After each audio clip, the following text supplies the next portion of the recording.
Welcome back to the lab. This is your host, Bryce Prescott. Thanks for showing up for another episode. I'm excited for what we are creating here. This is fun. In the premiere episode, we talked yesterday about what to expect, who I am pretty sure identifies with this podcast and the messaging we're doing here and the little community that you have access to with my group coaching experience, the lab.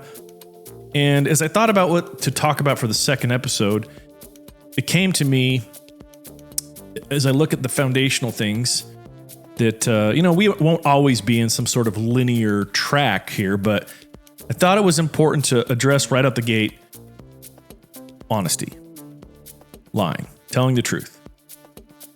As somebody that has been quite proficient in my past of dishonesty in all of its parts, whether it's gaslighting or actual just not telling the truth or incomplete lies, I can say this with full clarity and full knowledge that the most expensive, damaging, impactful lies that you will ever tell are the ones that you tell yourself.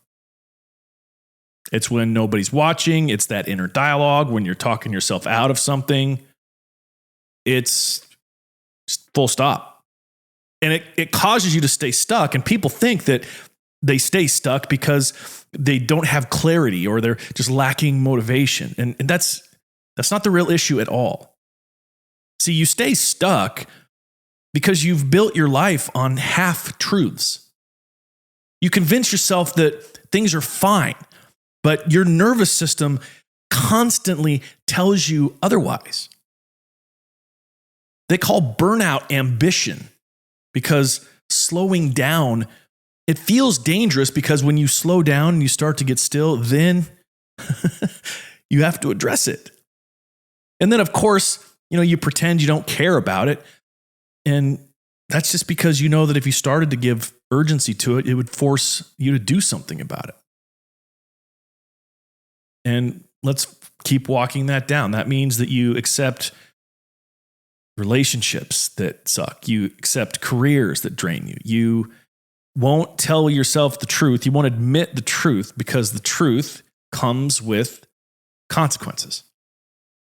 And dude, I get it, man.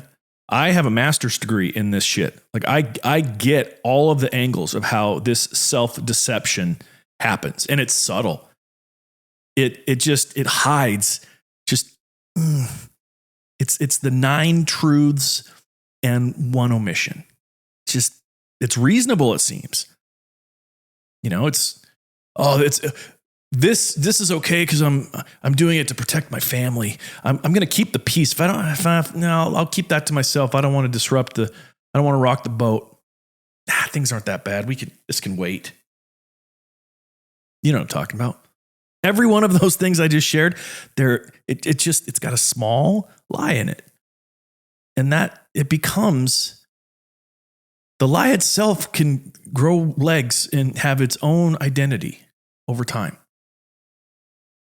Let me tell you a lesson, an experience I had in my past that really kind of, simply put, I had to learn this the hard way. It was one of the first times, memorable times actually, this is a core memory, where I saw the cost of self-deception. And it was back when I was sent home early from my Mormon mission.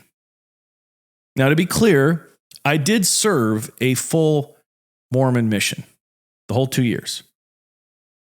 But the first time I went into the missionary training center in Provo, Utah, and I hadn't checked all of the boxes as far as what I should have been doing. I wasn't some, rebellious villain, but I broke simple rules.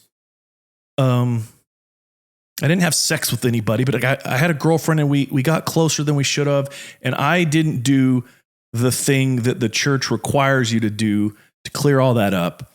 And I just kept it inside. So instead of telling the truth about that, I kept quiet about it. And I'm in this place where there's a lot of spiritual things happening. There's a lot of reading of sacred texts. There's learning about Christ. And it's a pretty intense experience.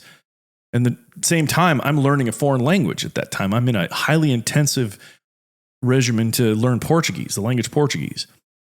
And so every mistake, every inconsistency that led me to that place where I ended up being a missionary and not resolving the things I need to resolve it was very clear in my mind. And I was at a point where I recognized I had lied to get in there.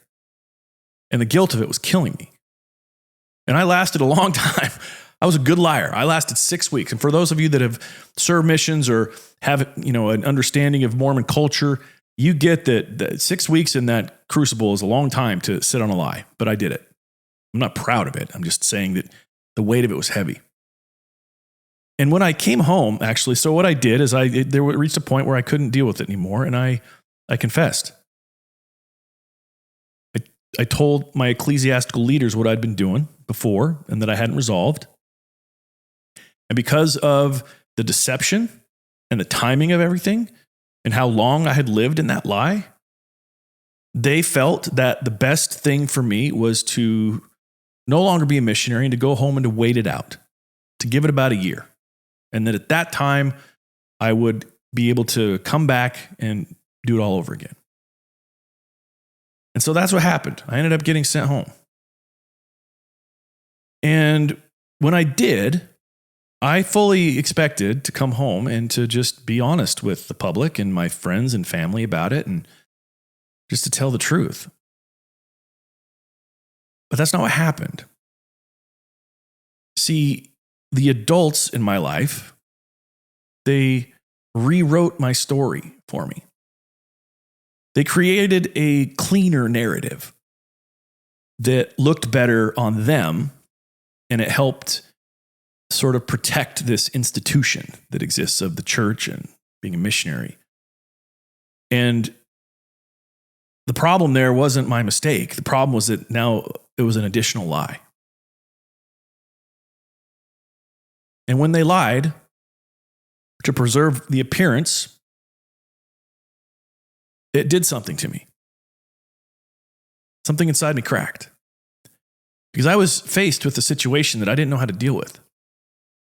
I had to either open my mouth in truth and quite literally expose my parents as liars in my behalf, mind you. They think they're doing something to protect me, lying in my behalf. So I'm either, if I tell the truth, I'm outing them, which came with, if I was to do that, came with a lot of pain. Or if I stayed silent, I again was sitting on a lie. And I had just left my mission because I was unwilling to do that.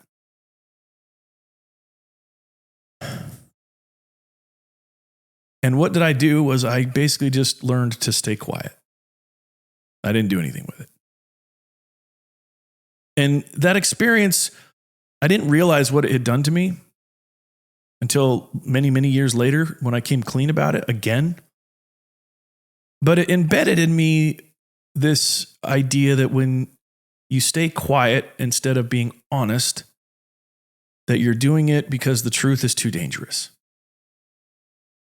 And in order to play that out, I had to learn to perform, which meant that on a core level, I needed your acceptance over my own clarity and integrity internally. How fucked up is that? And how normal is that for you if you're listening to this, to where you are given basically a double bind, where both choices come with pain? And that was a pattern, unfortunately, that stuck with me for a long, long time. It followed me everywhere. It showed up in my relationships when I kept the peace instead of sharing my needs or the things that were important to me. It showed up in the deals, the business pursuits and projects that I did where I said yes to things when I didn't want to, but I needed something from it, whether it was a connection or money. It showed up even as I was learning how to be a comedian and doing stand-up comedy, where the jokes I tried to be clever instead of truthful. It's even showed up in my money.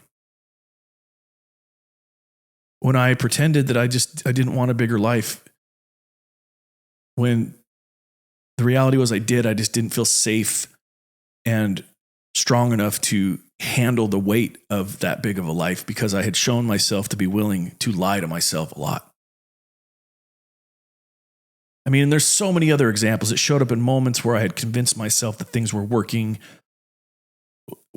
where my energy sucked, my chest tightened. Like, let me be clear about something here. I want to make sure this is clear. Lying to yourself is never about malice. It's about survival. It's about avoiding consequences. It's about protecting an identity that feels familiar, even though it hurts. We need to consider that. I'd like you to look at yourself that way. Because if you're listening to this, I'm willing to bet you're a liar too. Or at least you've struggled in ways that I have in the past with transparency and honesty. Remember that lying to yourself is never about malice. You're not trying to hurt yourself. You're trying to protect yourself. Now, as misguided as that reality is, and as false as that premise is, it's real. And here's the truth. Internal misalignment always begins with just a single avoided truth. Every single breakthrough I have ever had came from me finally saying that one thing I had been deathly avoiding, whatever it was. The sentence I didn't want to speak because I knew once it was out there, it's out there. Everything changes. There's no going back. And, from an interesting standpoint, going back to the story of my mission, when I finally told the truth about my mission experience, I stopped carrying all that shame. I started allowing myself to be okay with the idea that I was an imperfect person and that I lived in a world that was imperfect too. And that if somebody was going to judge me for my honesty in the future, that was on them, not on me. And of course, it blends into all the other stuff too. Like when I started telling the truth to myself about wanting to be rich and have money and wealth, it made it easier to go after it, to stop sabotaging it. And in a beautiful way, it opened up other places inside of me that I needed to heal and grow from so that I was able to achieve certain things. In stand-up, when I stopped trying just to be clever and actually leaned in and said the embarrassing things and allowed myself to be really exposed and personal, that's actually when I found my presence and my voice as a comic, when I started feeling comfortable on stage.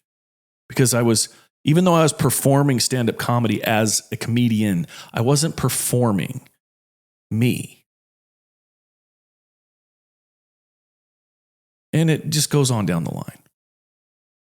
When I start telling myself the truth about what's not working in my business and stop trying to force things, it stings a little bit. There's a consequence, but it ends up exposing all of the things, all the patterns of self-abandonment, all of the times when I don't put myself first, all of the times when I don't lean in to what I'm great at. See, truth, it's not an idea. It's not a concept. It's an activator.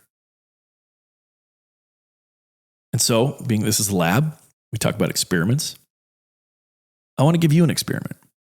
I'd like you to play along with me. It's simple, but it's the type of thing that can pull you out of cycles that you don't even realize that you're in. Loops that you're repeating. Let's call this simple truth experiment. All right, here we go. The truth experiment for you. I want you to choose one area in your life where you feel tension. Not 10 areas, not 5. You don't need the whole thing, just one area. Matter of fact, the thing that pops up right now as you hear this? What's the one area of your life that is closest to the surface to which you feel tension? And then I want you to ask yourself, what is the truth I've been avoiding because I don't want to deal with the consequences of telling the truth?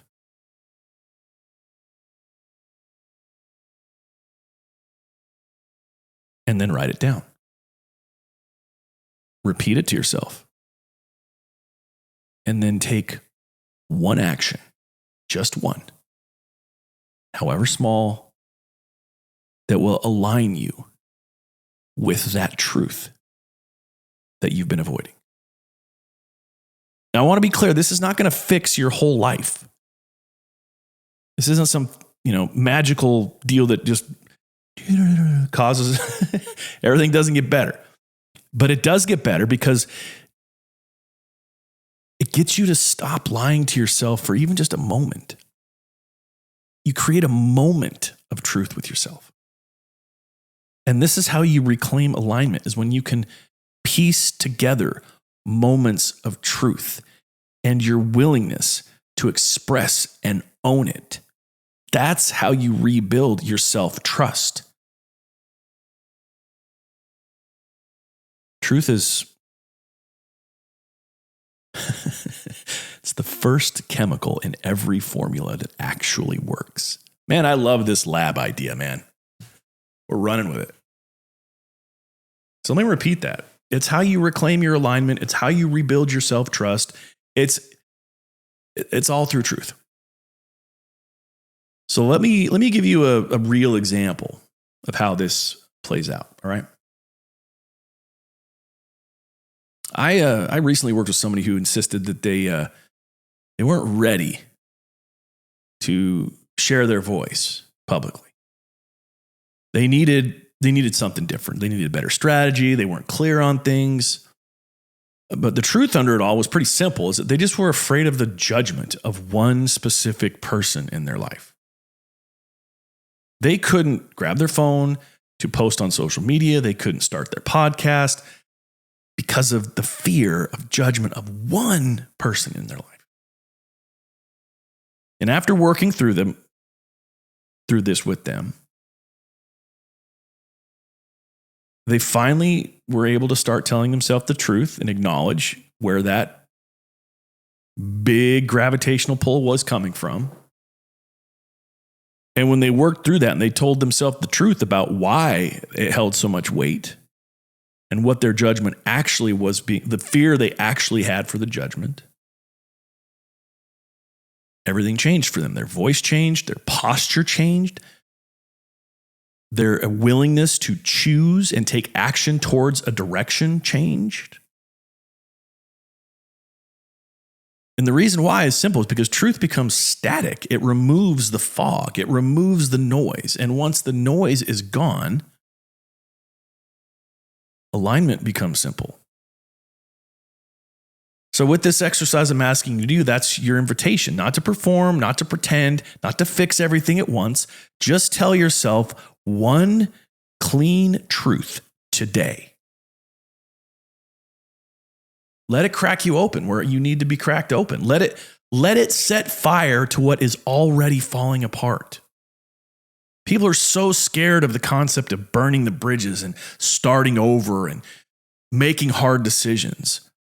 And what they do is they pay an installment of anxiety and fear every single day, instead of that payment of just telling the truth and taking action in the moment and then being free of it so that you now are unencumbered to experience that.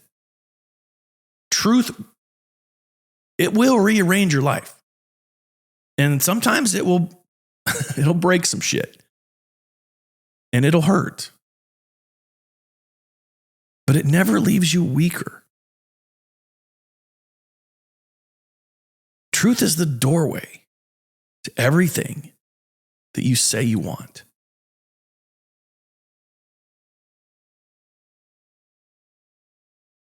This podcast, The Lab, I love the concept of what we're doing with this sort of experiment motif theme. Because with some of the work that I've done myself in understanding who I am and how to be a better man and how to be a better business owner and coach and all the things, it's the primary foundation. If I can't start by really being honest with myself, I don't have any basis of fact, because facts are made up of true things. And if I can't have any basis of fact, that means that the foundation of whatever I'm building is not strong. And if you're looking at building an amazing life that has gravitas to it, influence, power, money, the foundation better be strong. Because if it's not, the whole structure will cave. I'm really passionate about this, man. I remember there's been several key memories that have been a part of my life where I've finally started telling the truth. Some of them include having to kill a few sacred cows. Here's one that I'll share with you as well. I remember as I talked about being a Mormon and growing up and doing a mission and all that. Because of my upbringing in that faith, you don't criticize God. You don't speak ill of God's anointed leaders. There's certain things that are off limits. You don't do that. And in the last several years of my life, there's been some pretty tumultuous things that I've dealt with that have required my brutal honesty about things. And so in part of that process, I went through basically a rediscover with God. I wanted to get to know God more. I was hopeful that there was some sort of inspired pull that he could have towards helping me make better decisions.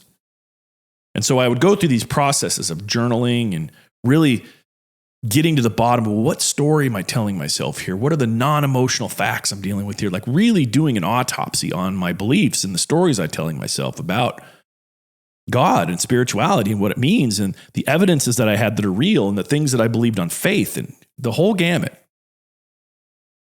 I remember specifically there were times where I would pray for a specific thing and I would be inspired to take action in a certain way. And for whatever reason, I would do it and it wouldn't give me the result that I wanted. And then I would go back and pray again and I would get the opposite answer. And I was really confused by it because the same feeling of peace and connection was a part of that relationship that I had there. And so it really, really confused me. And I also started to develop this belief, and it wasn't a new belief. It was some that was resurrected from years and years and decades ago, that anytime I go to God and ask for something, he's either going to tell me no, or he's going to tell me it's not the right time. I had not developed the type of relationship and connection with God where I felt that he was going to give me what I wanted. God was never going to say, yeah, go do it. There was always something wrong with it. My choices, my ideas. And in one of these moments, I'm sitting there with my journal, I'm working through this, and I just had this feeling of rage come up. I was fucking pissed at God. I was so mad. And so what I did is I, in an open prayer, just started to let him have it.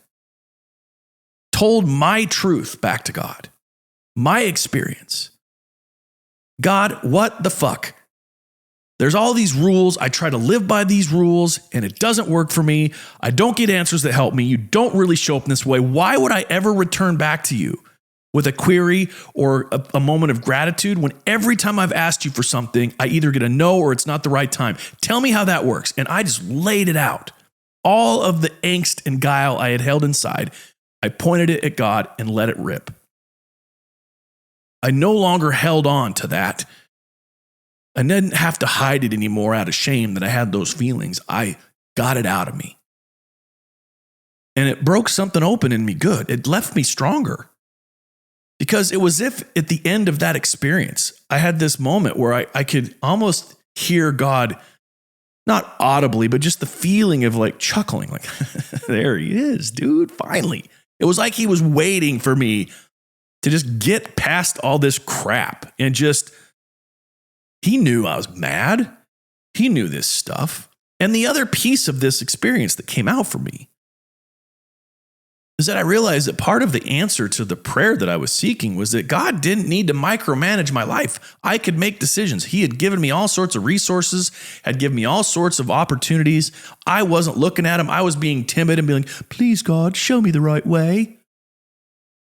When he had already shown me.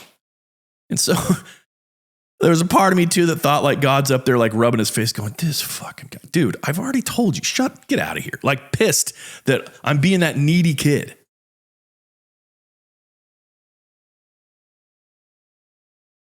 See, that's the level of truth and honesty that I want us to get to if you're going to be a part of listening to this podcast. And truthfully, that's a lot of what we do in the lab, my group coaching deal every week as well. That foundation of truth has to be laid brick by brick. The life that you want, there are things right now you've been hiding, you've been lying to yourself about. Now, I'm not saying you got to go tell the world, but you at least got to acknowledge it to yourself. You know what? That's kind of fucked up. I shouldn't be doing that. I can't allow myself to see it this way anymore. You have to come to terms with what you've thought, what you've felt, the actions you've taken, the mistakes you've made. And the flip side of that, and this is ironically so much harder for most people, is you've got to own in truth who you are as well.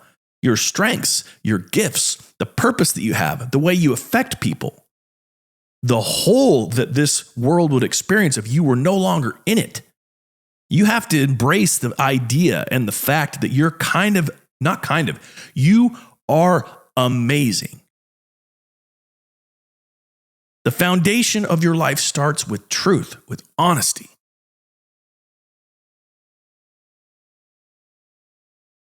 So as a wrap up, please take me up on that experiment. Tell yourself the one truth. Write it down. Admit it.